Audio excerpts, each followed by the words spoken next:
Welcome, everyone. This is Mara Elaine, and you're welcome to these conversations for evolutionary times. This is a video that's part of a series of Earth and Cosmic Wisdom transmissions. And I'm delighted to bring and weave in amazing people that I've met on my own journey, those who've inspired me personally, and those I've yet to meet in person also. And those I feel are who are holding codes and embodied transmissions for these current times, really pertinent codes for these times. So it's my great honor today to have a beautiful brother here, Oscar Pérez. And Oscar is, or his banner, or what he works under is called Tending the Fires. So I'm going to speak a little bit about him, and then we'll bring him into the conversation here. So Oscar has spent his life studying different spiritual traditions and schools of psychology. And for the last 16 years, he's helped countless people through the darkest parts and processes of their lives. Oscar is guided by a deep understanding that we are all unique manifestations of the same essence, which he speaks to through the teachings of the Toltecayotl, which are the ancient and modern teachings of the Toltec Path. And he also weaves in the other spiritual traditions that he has personally explored and embodied through his own walk on this journey of life. His own apprenticeship with grief and gratitude has guided him to share the ceremonial teachings he has received to help others develop a tangible relationship with life and with the great mystery. He has studied in both academic and ceremonial settings, bringing both perspectives into his work. He received his PhD from Brown University in 2011, where he studied how storytelling and ritual transforms the lives of individuals and communities as a whole. Tending the Fires is his sacred hub for the transmission of his current offerings. And we're going to speak to him a little bit about that and explore the magic that he has to offer us today. So welcome, Oscar. I'll just change this view here and bring you into this hub here. Thank you for being here. Thank you. Thank you for such a wonderful introduction. Oh, you're welcome. Of course. I would love to talk to you a little bit about, obviously you've had a varied life journey and life path, about where your roots stem from and a little bit about what brought you to this point in life. Okay. So both of my parents are from the state of Chihuahua in Mexico. And they were both from relatively small towns. And they met in Ciudad Juárez, Chihuahua, which is right here on the U.S.-Mexico border. And I was subsequently born in El Paso, Texas, which is, if you envision Ciudad Juárez and El Paso, Texas, it's like one big city that has the river splitting off 1/3 of it, and that 1/3 is El Paso, and the other 2/3 is Ciudad Juárez. But that river, right, is what splits up the United States and Mexico, and is this really interesting transitional space. So when I was growing up, crossing back and forth between Juárez and El Paso was like going to another part of town. There wasn't rigidity really in who could cross, how you could cross, or whatever. But there was this shift in cultures, this shift in languages. And then there's the blending and overlapping also of the two different spaces. So when I think about my roots, I always think about the bridge that we used to cross to go over to my grandfather's house, a few times a week. And how that bridge, I spent a lot of time crossing that bridge back and forth as a kid. And it became a huge symbol for me for what my life has ended up becoming. Because I grew up in this sphere between worlds, right? That encompassed one world culturally and linguistically, and encompassed another one culturally and linguistically, and this bridge that unified them, but never fully belonging to one and never fully belonging to the other. So always being in this kind of transition space of navigating different worlds and navigating different realities. And that has really marked my life. It's been something that has taught me how to go into many different types of environments and be able to grow and thrive in them, even when they seem completely opposite or completely different. And at the same time, like spiritually, this has been a consistent thing because like growing up in the community and the culture that I grew up in, it wasn't very easy to be open about the fact that I saw or perceived things that a lot of people didn't. Right. You know, and it's interesting because like Mexican culture has a lot of mysticism to it. Mexican American culture has a lot of mysticism to it, but it also has some very rigidly imprinted wounds from the Catholic Church.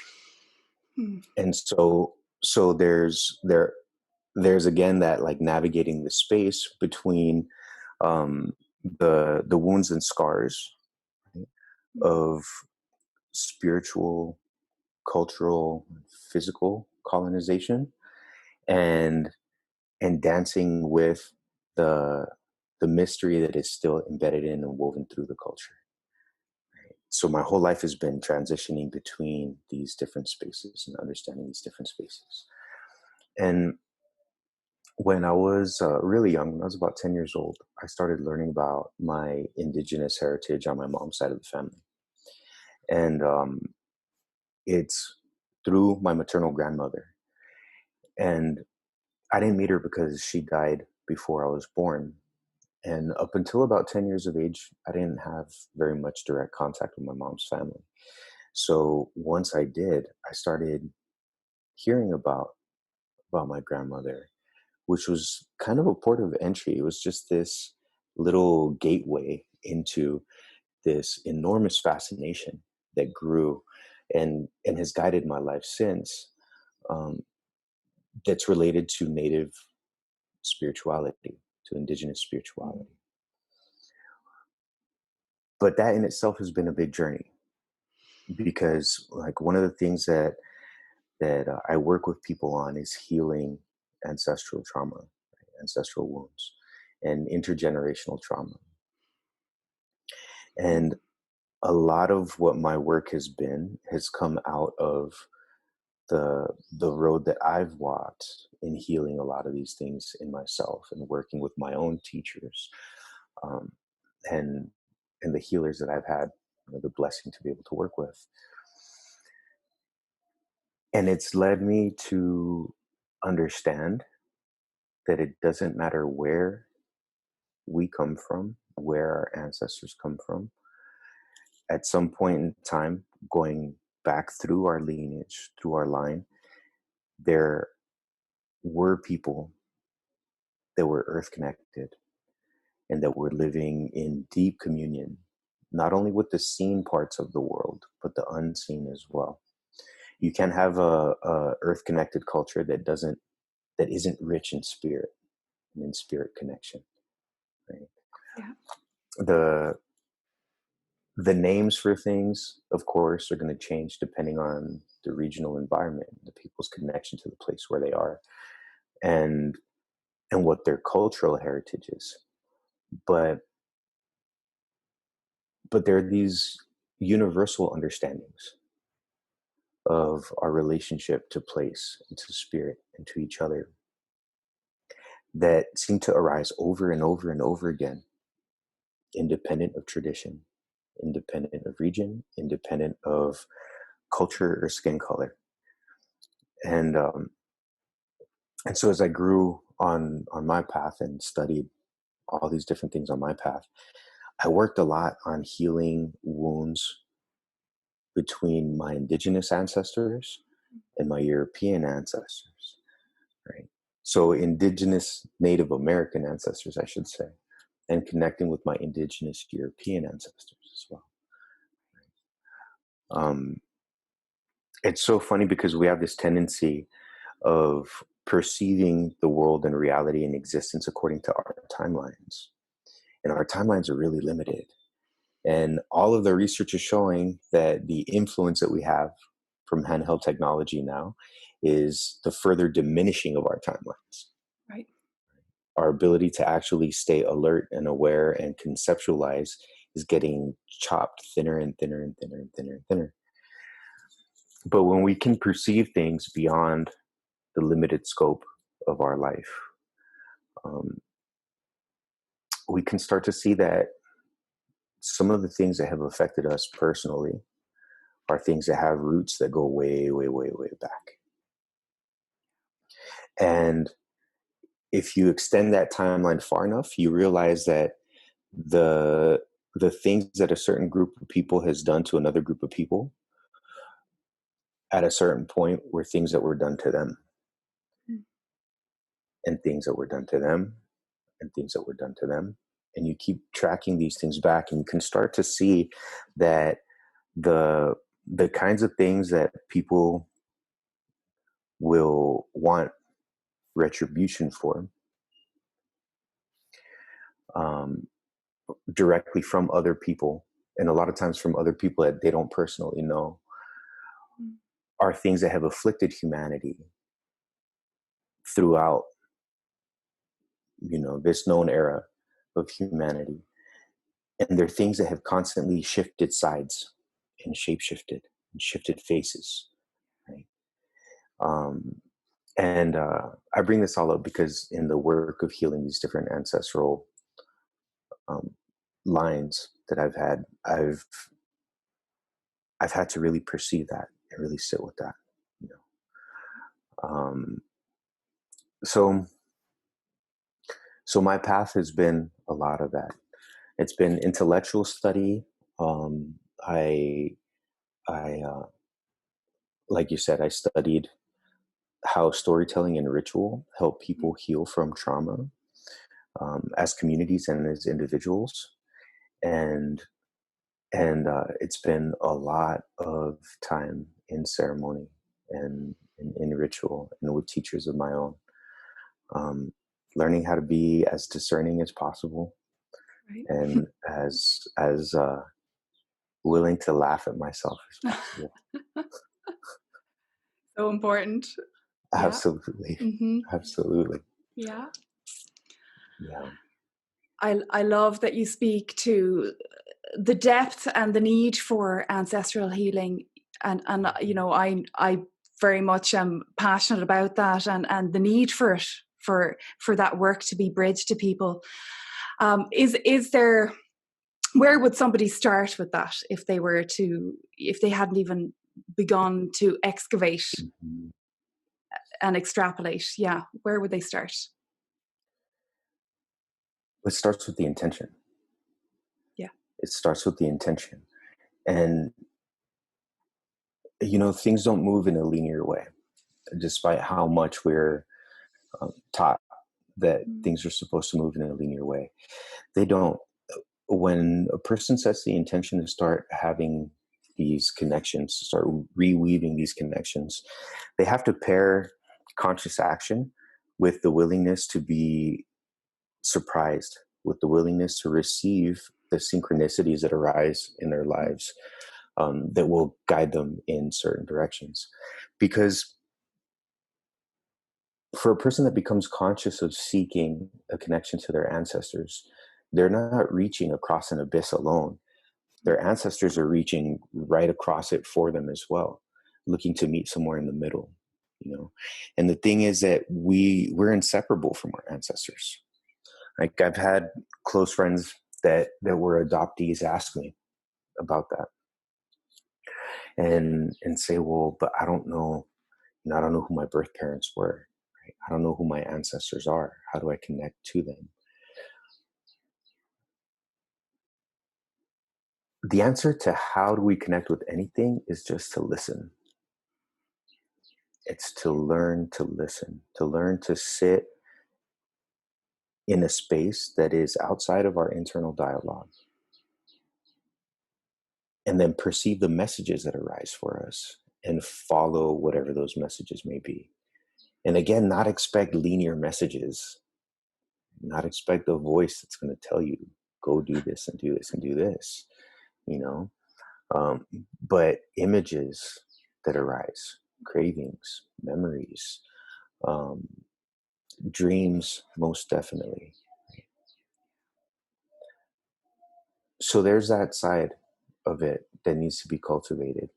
You know, meditations, shamanic drum journey work. Yeah. And then there's the other side of medicine that is much deeper and more involved when we start talking about plant medicines and things like that. Yeah. But for those of us that have the idea of a direct connection, start asking family members if they're around, if there are older family members around, you know, grandparents, great aunts, great uncles. Start asking them, and don't approach it in the way that we would approach each other on this subject, right? Because we have somewhat of an understanding or language of it, so we could approach each other and say, well, can you tell me the stories of, right, like where our people come from or what our ancestors. For the older generation, they don't think in terms of that. So it's just to ask them stories about where they came from. That's it. What was life like when you were little? Right? What was your family like? What stories did your mom or your dad or your aunts or uncles tell you? Right. And it's in that way that you start to reweave a web, you know. And that web, the threads of the web go farther and farther and farther away from who you are as a person. And so those farther away webs, you can start looking for stories is a big thing. Stories and songs. Looking for stories and songs that are related to your people. And people like me, right? Like, I did a DNA test some time back, and I'm 60% European, 19% American Indian, 17% Asian, and like 2% sub-Saharan African, and then there's like something in there that they couldn't identify. Alien. Yeah, and I was going to say that's the Star Nation part, of course.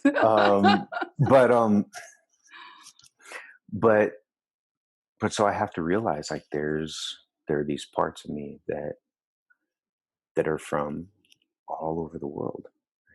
Yeah. So I'm never going to stop. Like, I'm never going to stop learning. I'm never going to reach a point where I can say I am this and wrap it up in a nice and neat package.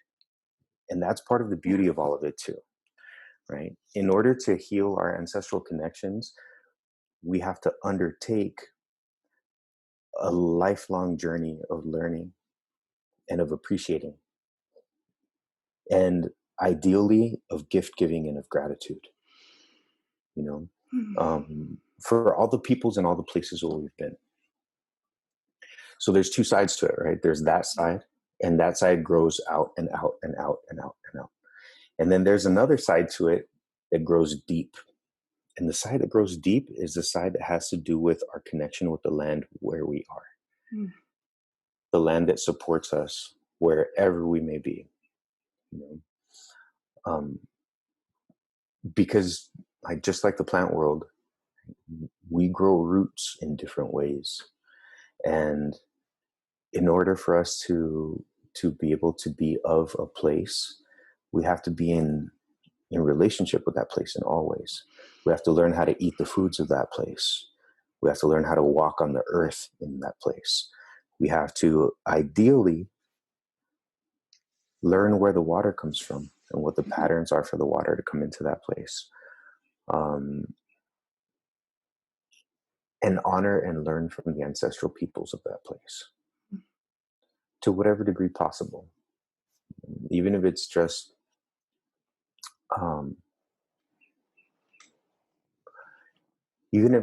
finding somebody local that can tell you about the stories again of that place, or finding books that can tell you about the stories about that place. I think essentially what I keep coming back to is that when you feed the interest to connect and to grow and to learn, that interest feeds you back. Mm. But it has to be a continuous thing. Yeah. And yeah, maybe someday at some point we all end up getting buried in the places where we live now. And it's much better to know that you're feeding a place that you're in relationship with and that is a home to you, than to be disconnected from the place where you are. And I mean, in old times, right? Old times, we would be buried with our ancestors. Yeah. But the world is very different now. The world hasn't functioned like that. So might as well make relatives of where you are, so that you'll be embraced too when it's your time. Yeah. Yeah. I feel that. And I also feel as you were speaking to that nomadic style as well, of, because I know you've traveled a lot and explored these different countries and these different ancestors of place. And that coming back to the biological roots, how much that actually opens and activates the deeper alchemy of your biological place in the world, and all the wisdom there. I'm sure you've experienced that yourself in recent times. Absolutely. Yeah. Absolutely. Yeah. In very recent times. So the first time I went to Europe, I ended up in one of these sort of coincidental events in northern Spain. And when I got there, like the place that I was going to, in order to get there, you had to drive through this series of tunnels. And it was a very aggravating trip, actually. But that's a much longer story. But so I was in a mood, like one of these. I was ready to open the door and kick my friend out, and then just keep going. And we drove through one of these tunnels, and when we came out on the other side of it, it was this like massive, like mountain range in this valley with these lakes down to the right of us, and it was all this fog. And as soon as we came out of that tunnel, my body from head to toe just got chills and goosebumps, and I felt this huge sense of like just grief in my heart, this like lump in my throat, and my eyes were like faucets had just been turned on, right? And I had no idea,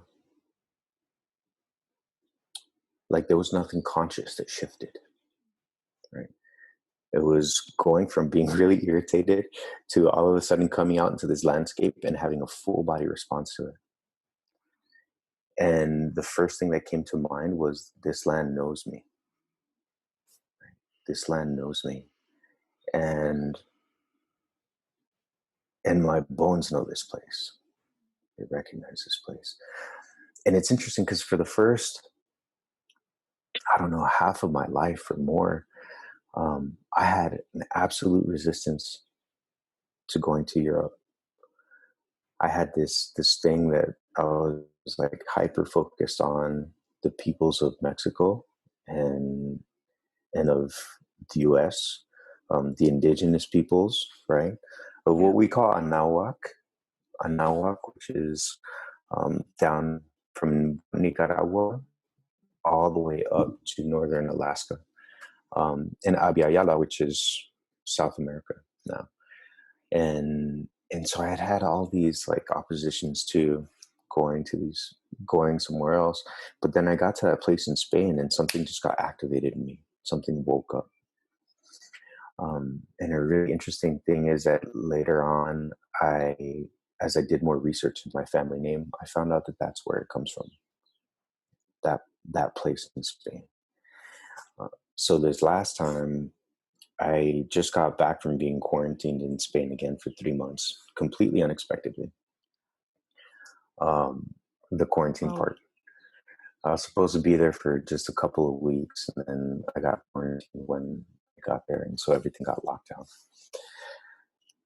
So where I was, I basically just picked a place on Airbnb because I had had another trip canceled because of quarantine in Italy. So I just picked a random place, and I said, that's where I'm going to go. But I had no backstory on the place.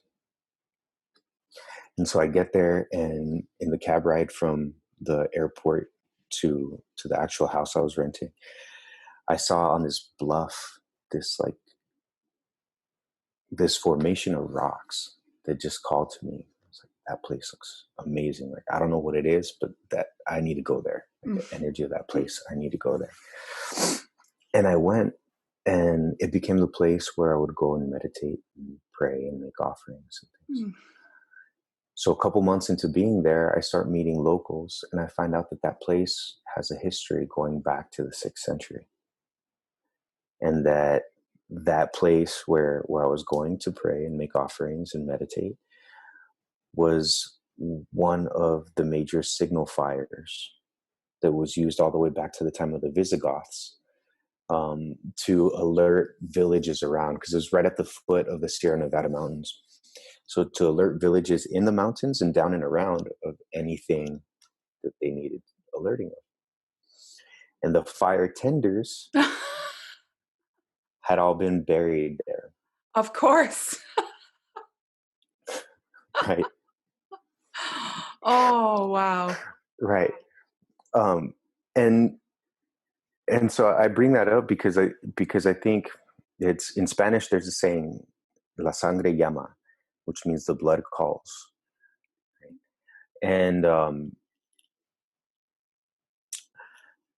And it most definitely does, but it does on all sides, right? Yeah. It does on all sides. So it's really interesting because I just came back here from Spain, right, after traveling for a while.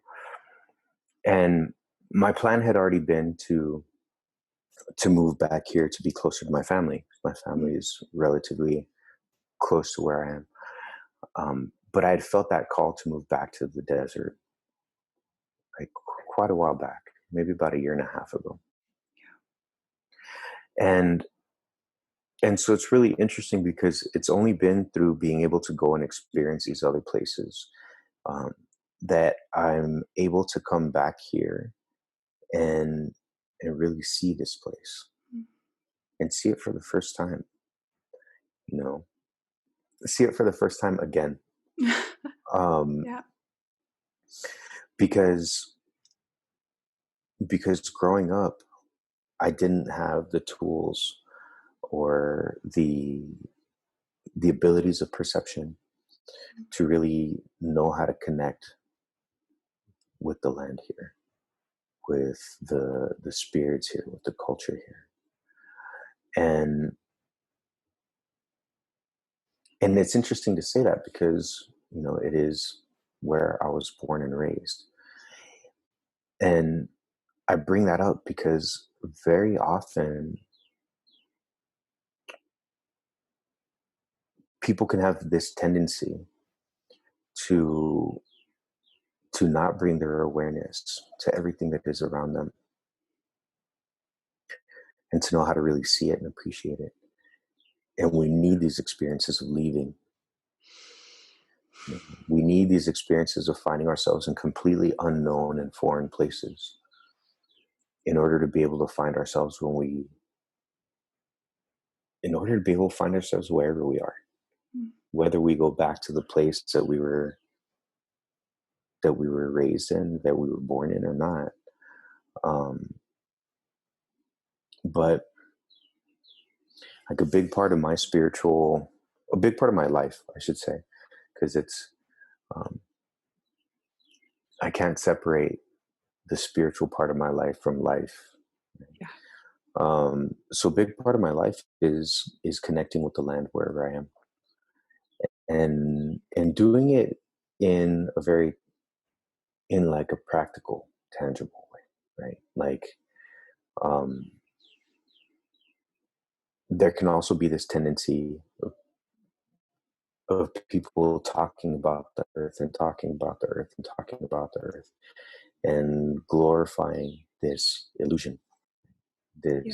this idea of what the earth is, without actually putting their hands and feet in the dirt. Yeah. And I think getting our hands and our feet in the dirt is very, very important. Yeah. It's going back to what I was saying earlier. If possible, learning how to forage in the environment around you. Yeah. Like, what's edible around you? What birds live there? What, like, for people that follow me on Instagram, occasionally my Instagram turns into a nature show. I've seen it. I love it. The animal wisdom keepers floating through. Yeah. Yeah. Because to me, that's always speaking. Yeah. Right? Every aspect of the earth, of this world that we live in, is always speaking. But like I'm saying, before I had these years of traveling and of experiencing different places, different cultures, meeting different people, I didn't have the eyes to see it here. Yeah. You know? Yeah. I can relate. Yeah. Mm-hmm. It's I think it's so profound when each new layer opens as you travel and then come back around home. You are invited into the earth realms in a new way. I've found anyway. Mm-hmm. You know, and those animals that paying attention, which I love, because I think you had was it a road runner you had on? Yeah. They're amazing. Oh my God. And for like, they're so unique to your biosphere there, right? Whereas Yeah. here, I might have a pheasant that kind of, struts across the garden here. And each time it's Mm-hmm. like, wow, pay attention, pay attention. Mm-hmm. Why has this being appeared here? And what is he trying to tell me? So I Absolutely. totally relate to that. And it's a practiced gift, I feel, isn't it, that you Mm-hmm. really have to develop that relationship with the animals and with the plants for them to trust you too. Absolutely. Yeah. Absolutely. There has to be communication and reciprocity. Yeah. Yeah. It's that reciprocity that gets so often left behind Mm. in the way that we're taught to be in the modern world. Yeah. And it's really simple to say thank you. Mm. It's really, really simple. But it's interesting to witness people too that have struggles against it because of their social conditioning. Like, what do you mean I'm supposed to thank a plant before I take some of it? The Right. plant doesn't know. The plant doesn't care. And one of the things that I really appreciate about the approach that I've learned Mm. is that none of it is really faith-based. It's all essentially empirical in the sense that I can tell people, well, go do it. Go see for yourself. See for yourself what happens if you start treating the land in a different way. If you start making offerings to the land around you. Mm. If you start acknowledging the different beings around you. Not everybody that lives out here has a nature show around their house. Yeah. Why is that? But people can make these little tiny shifts and start to see the way that everything is in constant communication with us. Yeah. And it's interesting because like those little shifts, like one little thing at a time, like thanking the water before you drink it, right? Or thanking your food, or going outside and thanking the sun. All those little things, they start to add up to bigger and bigger things. And those bigger and bigger things are our avenues to direct experience of the mystery, the direct experience of what we call spirit, or whatever people want to call it. And those direct connections, or those interactions, like, they're personalized, and they're personalized for each and every one of us, you know? And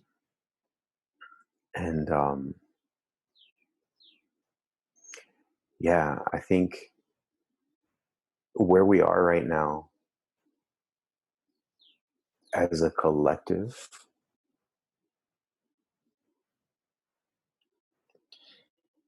is very much the product of disconnection. Yeah. It's the product of this sense of separation from, not just among people, but between us and the entirety of life and death, in our spaces and beyond.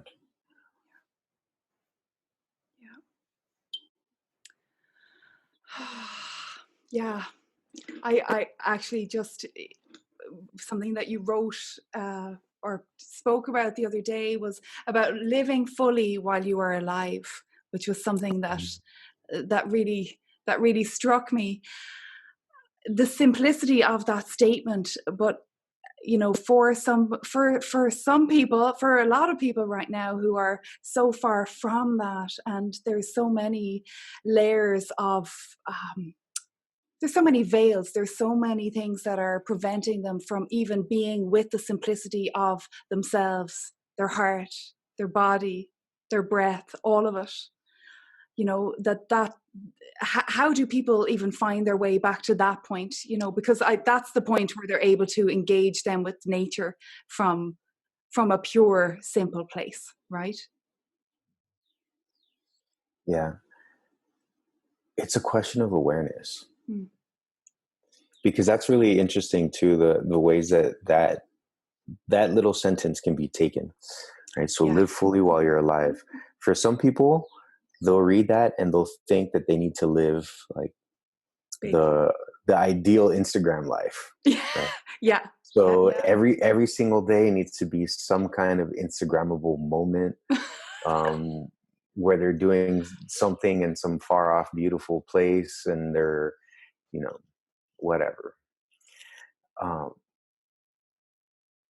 And that's funny because that pulls us right back into that place of social conditioning and social perception, where to live fully is to live out the predetermined things that are worth living according to, like, the media and society.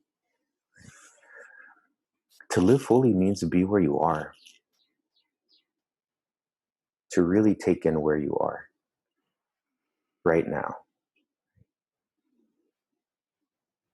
and to be able to take in all the things that are happening around you that you get to witness, that nobody else will ever get to witness, inside and outside. It's bringing full awareness to the many different relationships that are flowing around you, the ones that you are a part of, and the many different things that are happening inside of you as well at any given point in time. Like, being fully alive is realizing that I'm sitting here, right? I have a snake plant over in this corner, so I'm sitting here and I'm watching the air from the fan just move the snake plant around and make it dance. And it's realizing that, like, tomorrow I might not be here to see that. Like, this evening I might not be here to see that. And I've never seen it before. So I could look at it and I can just write it off and just be like, oh, well, it's just a plant blowing in the wind. Like, what's the big deal in that? And the minute that I do that, I'm cutting off my ability to be alive because I'm compartmentalizing one very unique thing as a part of a category of not so unique things in order to basically disregard it and move on to whatever I think is important. But then I have to ask myself, so what are those things that I think are important?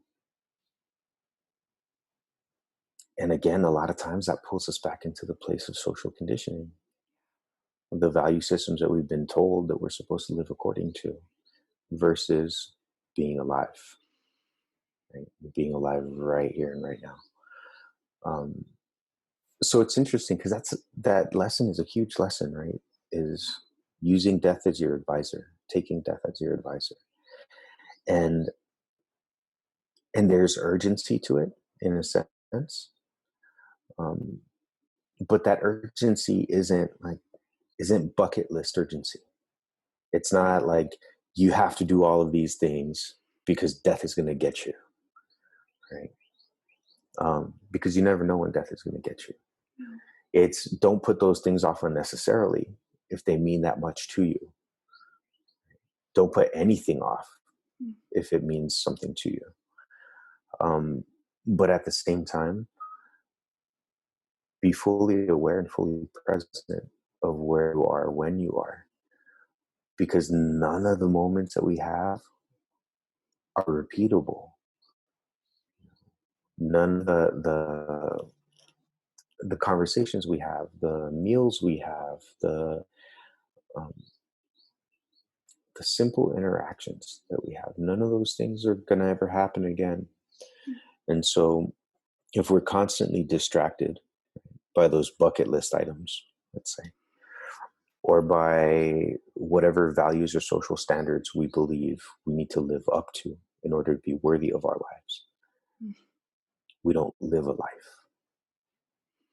You know, that whole idea of being worthy of something that was given to you, and it continues to be given to you, is a tricky one. Yeah. It's a challenging one, because I do believe that there are things that we do that make us worthy of everything that has been sacrificed for us to be alive. And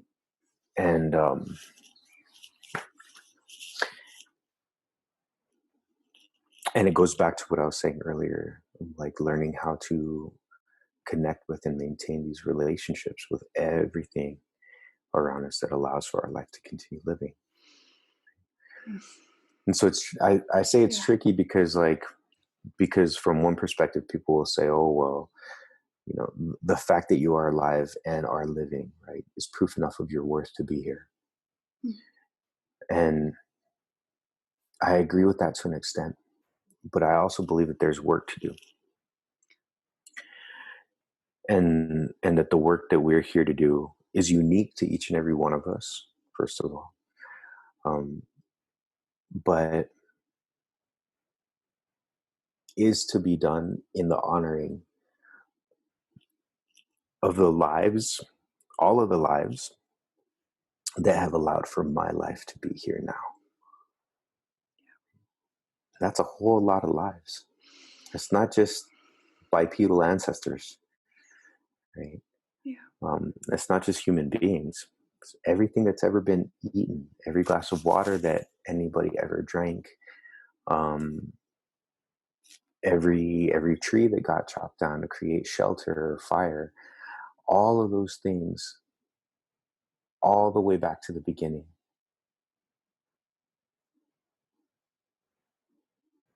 allowed for me to be alive now. So I'm indebted to the trees, I'm indebted to the animals, I'm indebted to the fire, to the winds, to the water, to the earth, to all the many manifestations of spirit that breathe life into all of those things. Like my life is not an entitlement. My life is a gift, and it's a gift that I seek to be worthy of by living the way I live every day, you know, and by aspiring for that living to contribute to what is life affirming in the lives of others, so that that continues to feed life living.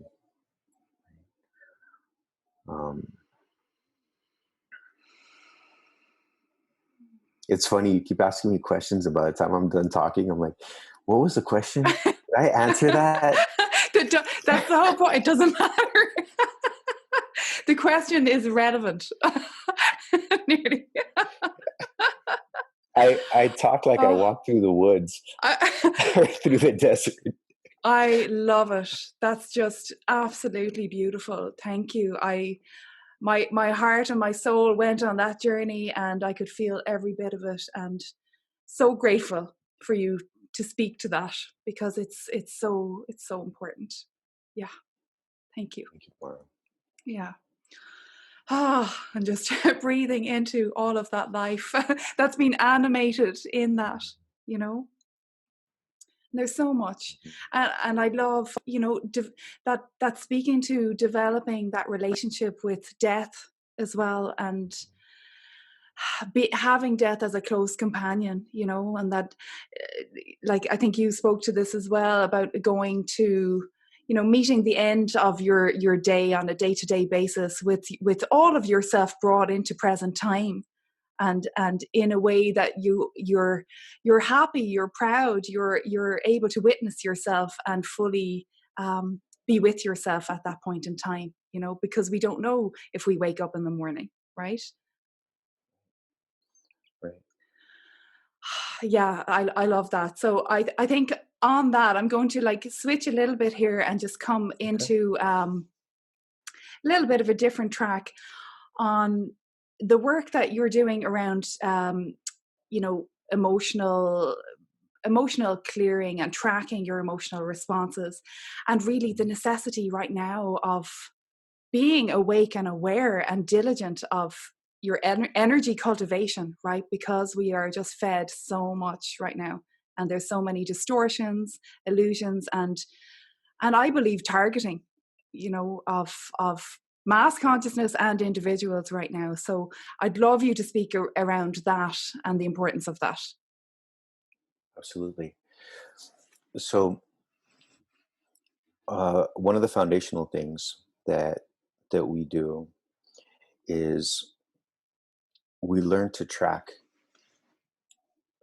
We track our thoughts and we track our triggers, and we want to become aware of those places where we are triggered, because um, the places where we are triggered are the places where we can be very easily manipulated, and so the approaches that I teach come from like very strongly nature-based cultures and nature-based peoples.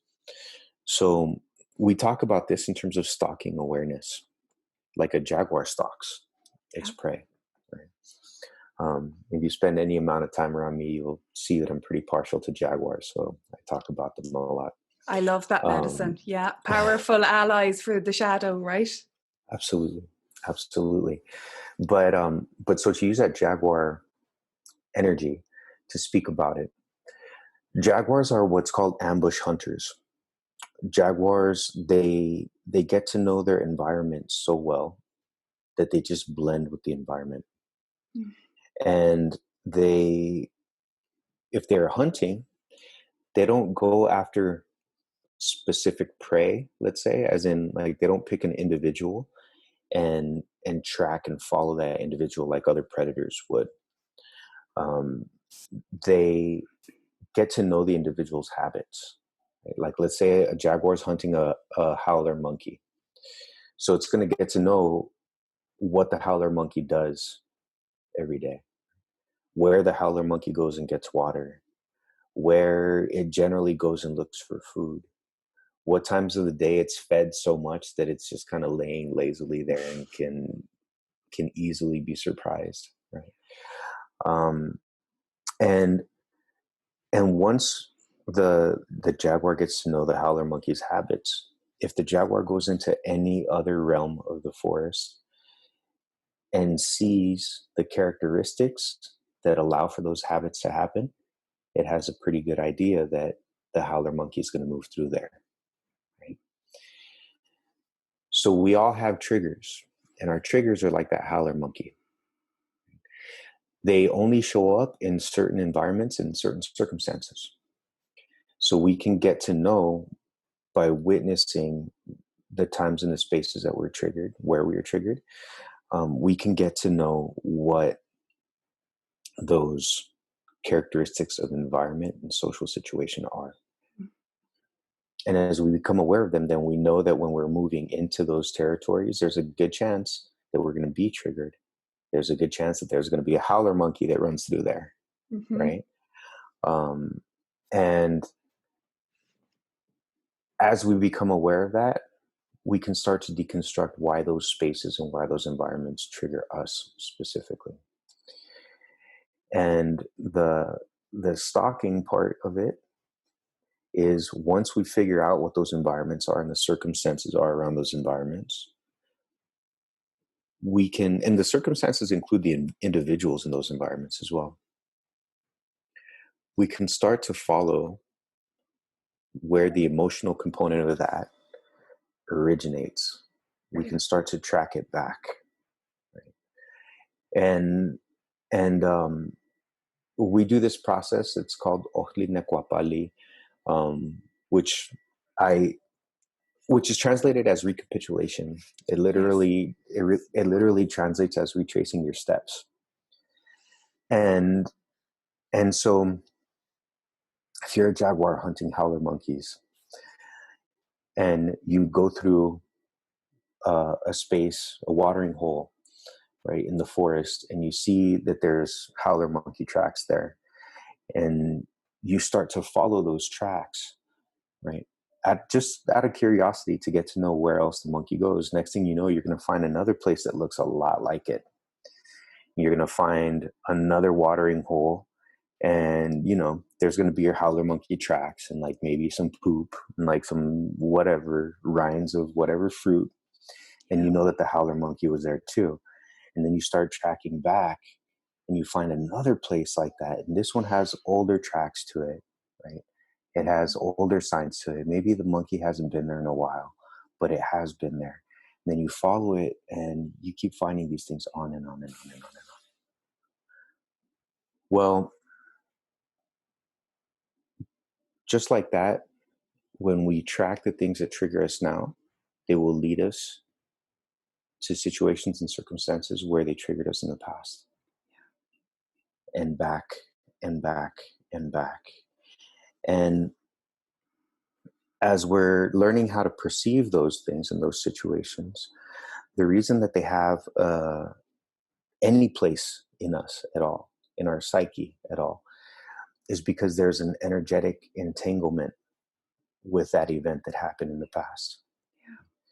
So people will refer to this in Spanish as susto, as a fright, or they'll refer to it as solas in English-speaking communities, right? And the thing is that we are incredibly multidimensional beings. And throughout the entirety of our lives, there have been experiences that were very energetically charged where we left these bits and pieces of ourselves. Yeah.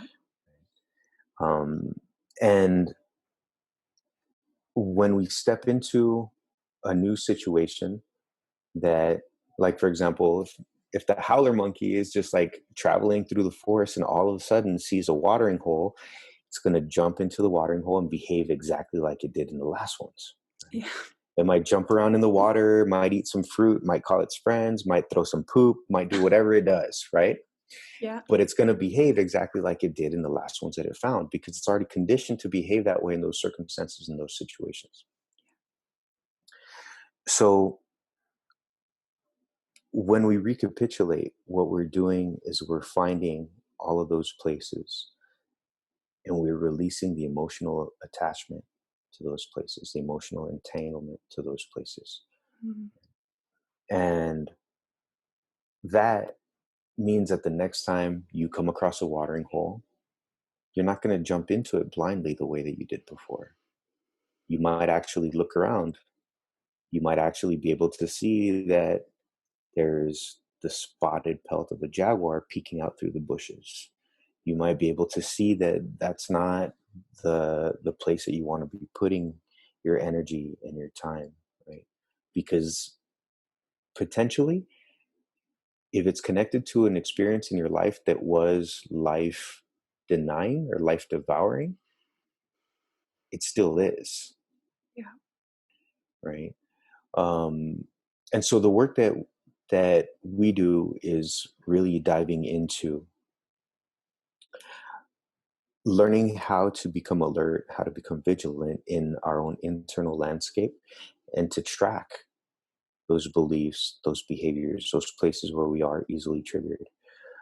Because fundamentally, we are actively the co-creators of the reality that we experience, actively so. Yes. And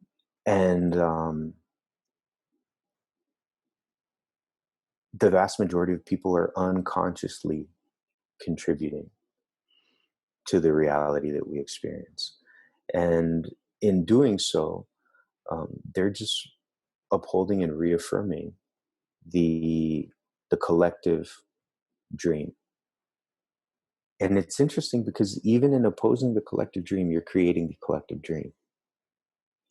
Even in standing against it and being in resistance and um, participating in all these different kinds of political actions or um,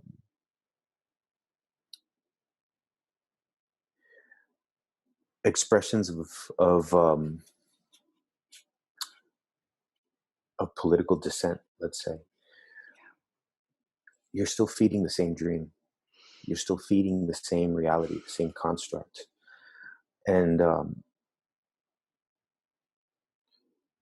and it's not necessarily to minimize that, because I realize that a lot of people put all of their heart into doing those things. But a question I've been sitting with for some time now, right, as a lifelong martial artist as well, is this idea of, well, what does it mean to be a warrior without a war? Mm.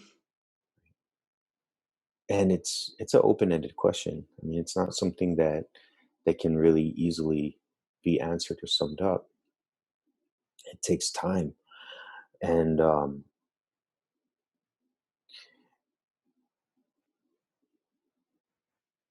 and I think a lot of wars continue because people don't know to pose that question to themselves. And earlier I was talking about that shape-shifting nature of what devours life in the world. If you look at it certain timelines, you look at it long enough,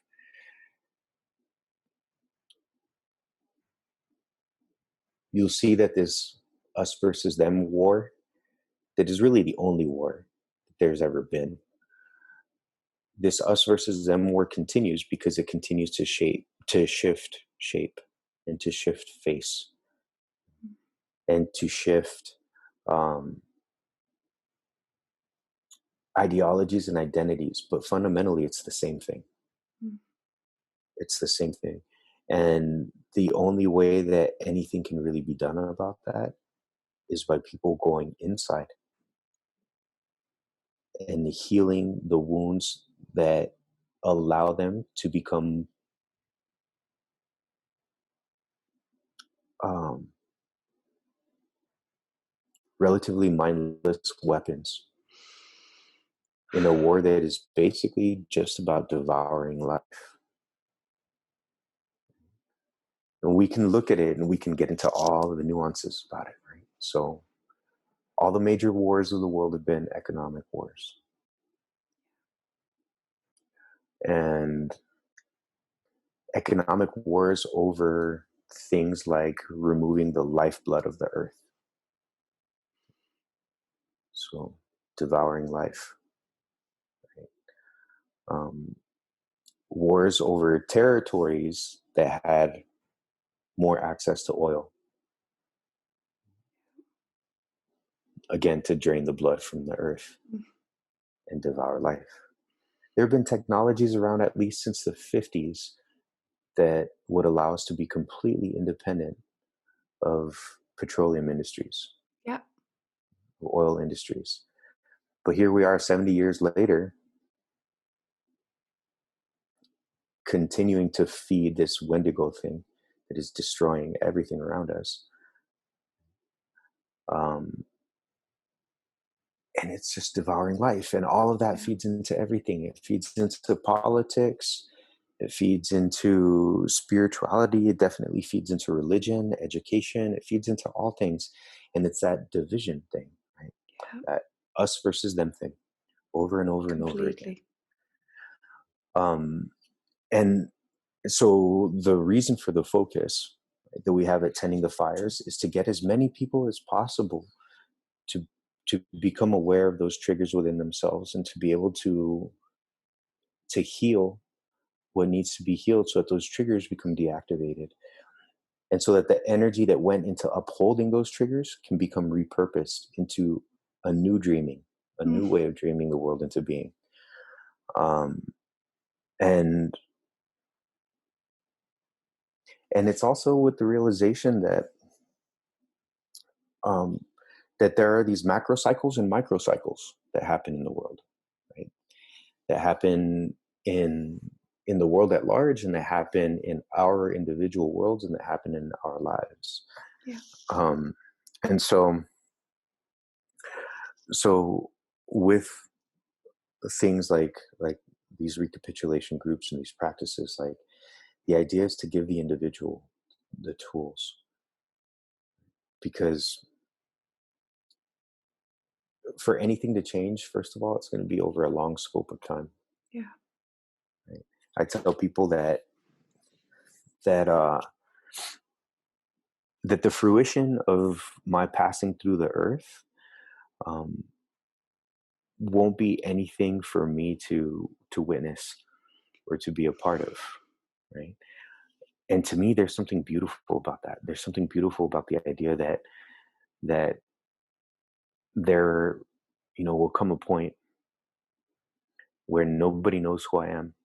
Nobody knows that I ever existed, right? But something that I did in this world will just be a given for somebody, and will allow them to live in a way that's more connected and more alive and more full of love than how we live now. Because to me, that's the scope of things. Yeah. And so I think that tools like this, right, like this practice, like others that we cultivate, are about learning how to live in such a way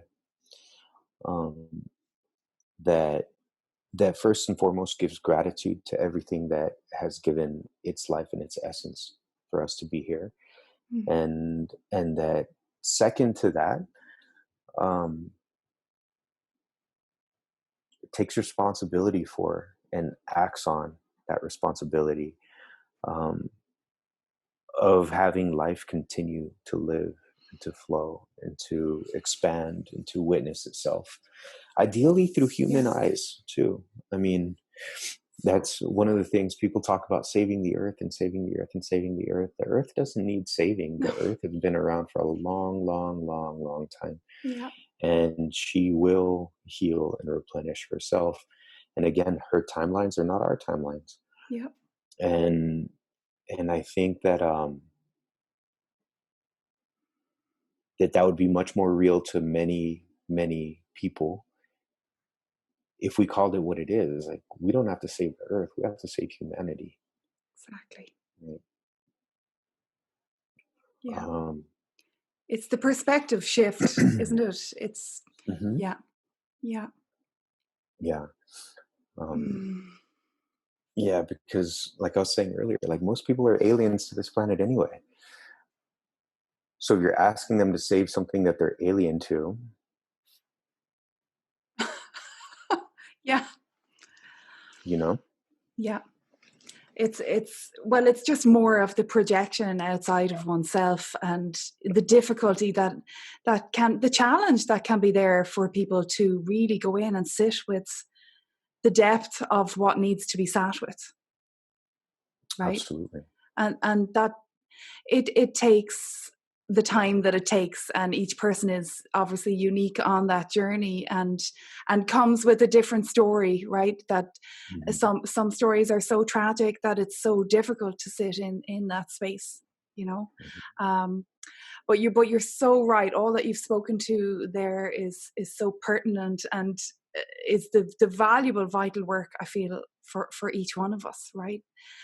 Because I think the more we're not able to sit with our wounds, and not able to move through those places and bring those parts of ourselves home, we are so susceptible to outside interference and to being puppets, right?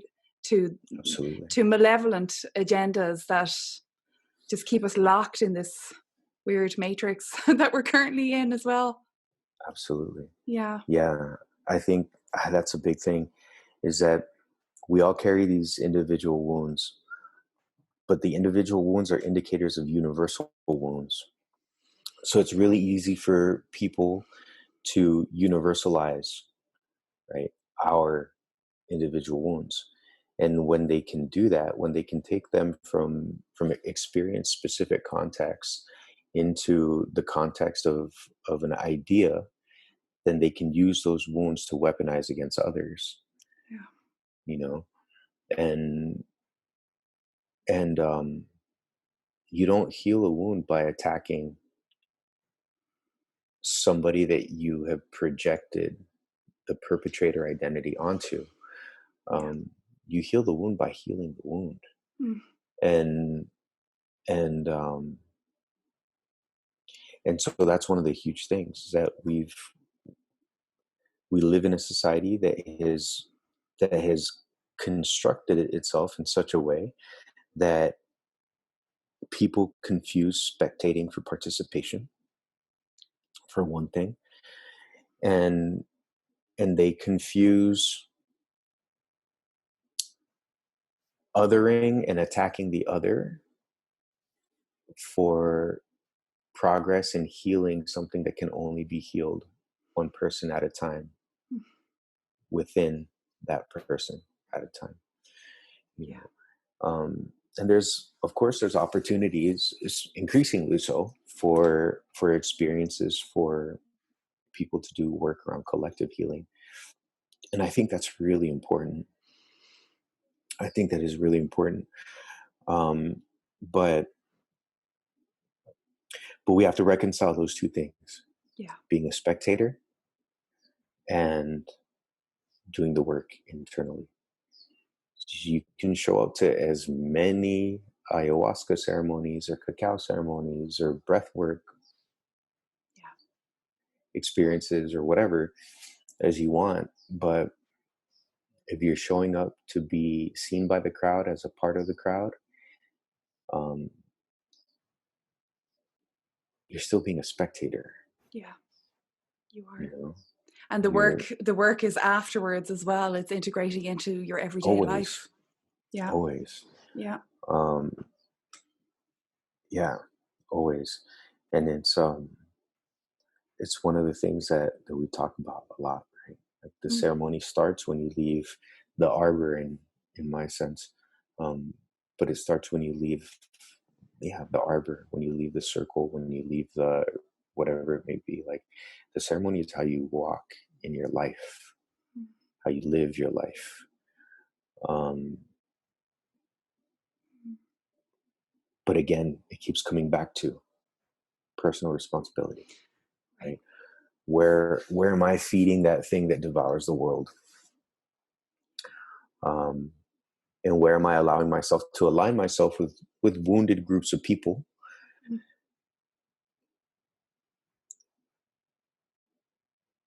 that are being used to continue to feed that thing in the name of progress? Yeah. Because there's nothing more dangerous than a group of really wounded people that are collectively unified and aimed at something abstract, in the name of their fear and their wounding and their anger. Yeah. But it's we a have a challenging lot. thing. Yeah, we have a lot of those groups right now. Yeah, we do. Yeah, we do. But it's a challenging thing, to be able to turn and look inward. And it's like I did this kind of jokingly when I started the daily videos on Instagram. So they're all based on the Tonalpuali, which is the it's an ancient calendar, Mesoamerican calendar, that is connected to all of the cosmic alignments. So every day I make a video based on where we are, right? Or I just started doing it again, I should say. I'm delighted that you did, by the way. I was missing them. But good. Yeah. Good to hear. But so when I started it, I called it No Seas Pendejux, because Pendejux is like a gender inclusive or gender neutral way of saying pendejo or pendeja in Spanish, Mexican Spanish. And that literally translates as "don't be a dumbass." So the title of the daily show is "Don't be a dumbass," because I have that sense of humor too, but because all of these different things, all of these different teachings are pointing right back at who we are, what we can do, right, as individuals, and realizing that like the biggest impact that we can ever leave in the world is not through our words or our political alignments or like any of these things that are externalized. It's who we are and how we are in the world. It's learning to reverse the sense of responsibility and the sense of blame from something that externalizes it to something that internalizes it, and something that allows us to realize, right, that if anything is ever going to change, it has to start with our world changing. And our world is limited to the relationships that we have on a day-to-day basis, to the way that we nurture and nourish those relationships on a day-to-day basis. And it is through literally embodying what it is that we're demanding of the world, that we start to actually shift what is happening in the world, right? But very specifically, like in my culture, in the culture I was brought up in,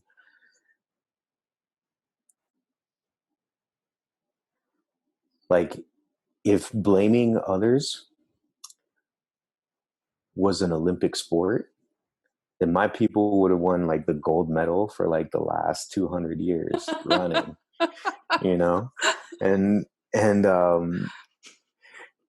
and I mean, the truth of it is like, isn't that a great gift of our Judeo-Christian indoctrination and heritage too, right? As long as that devil's out there, right, then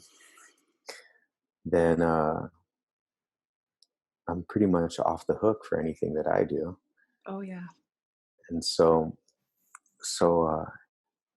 yeah, so I put it that way in Spanish. I don't always really connect it back and tell people where that came from. All of my closest friends, when I first started doing it, got in touch with me and they were just laughing. And they're like, effing Oscar, man. Like, you're hilarious, dude. Like, but yeah, there's a lot of that. I like to brilliant. It's brilliant. Yeah. It's the trickster energy.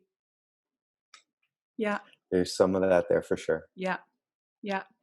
I love it. I've gotten so much from the transmissions, honestly, and just that the ancient fusion with all that's woven through your own embodied experience. You know, it comes through really strongly. And I think I'd recommend to anyone to check you out on Instagram and to, you know, receive that.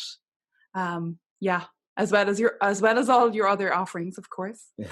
But yeah, you're a fountain of knowledge and wisdom and bardic transmissions, and I feel like there's so many areas I'd love to explore with you. You know, there's Absolutely. a lot there. We're kind of coming near to the chunk of time that I feel I'd love to just touch on a few more points before we close up, if that's okay. Okay. Absolutely. I know that obviously the fires and the working with the elements, right, is such an important part. And the fire all morning before preparing to meet with you here, the fire was coming in my meditations. And the likening here to our fire medicine and our fire keeper is Bridget, the goddess Bridget. And she's a triple goddess, very powerful mother goddess figure. So I'm wondering, do you have, like, who is your fire guardian, or do you have one of those in the Toltec tradition? Absolutely. Yeah. There's a few, but the old one, the oldest one, he's nicknamed Huehueteotl. Because Huehue it relates to something that's old or ancient, right? So it's easy to remember in English because it sounds like way, like way back. So Huehueteotl, and Teotl is an embodiment of spirit. And so in the Toltec teachings, everything emerged from one consciousness, and that one consciousness divided itself into two polarities. And those polarities are the beginning of relationship. So you need to have those polarities in order to be able to reflect upon each other and reflect each other. And that's the beginning of everything that comes into being in the world. It's that relationship that exists there. And that polarity is called Ometeotl. So if you see in the videos or anything that I write, I always end it with Ometeotl. And Ometeotl is essentially acknowledging those polarities and acknowledging the life that emerges and flows through those polarities. So it's not honoring a deity or a set of deities, let's say, so much as it's calling in and acknowledging the essence of life that moves through things. So Huehueteotl is old grandfather fire. And Huehueteotl lives in the earth, lives at the core of the earth. And he's who we call upon whenever we make fires.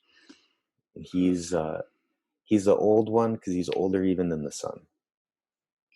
And in our way, like, the sun emerged out of the sacred fire.